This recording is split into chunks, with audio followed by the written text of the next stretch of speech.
بسم اللہ الرحمن الرحیم۔ پریشانیوں کے دفعیہ کے لیے یعنی پریشانیوں کو دور کرنے کے لیے ایک مجرب عمل،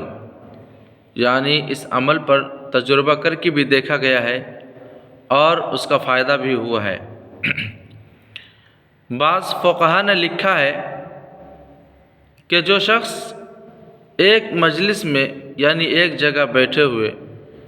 مذکورہ 14 آیات سجدہ پڑھ کر، یعنی قرآن کریم کے اندر جو سجدے کی جو آیتیں ہیں ان 14 آیاتوں کو پڑھ کر سجدہ کرے اور پھر اپنے مقاصد کے لیے اپنے مقصد کے لیے اور اپنی ضرورتوں کے لیے دعا کرے تو انشاءاللہ اس کی دعا رد نہیں کی جائے گی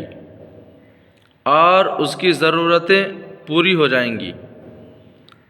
سب آیات اکٹھی پڑھ کر بعد میں سب کے سجدہ ایک ساتھ بھی کر سکتا ہے، لیکن زیادہ بہتر یہ ہے کہ ایک آیت سجدہ پڑھ کر سجدہ کرے، پھر دوسری آیت پڑھے اور سجدہ کرے۔ اسی طرح 14 آیات سجدہ پر الگ الگ سجدہ کرے اور آخر میں دعا مانگے تو انشاءاللہ اللہ اس کی ضرورتوں کو ضرور پوری کرے گا۔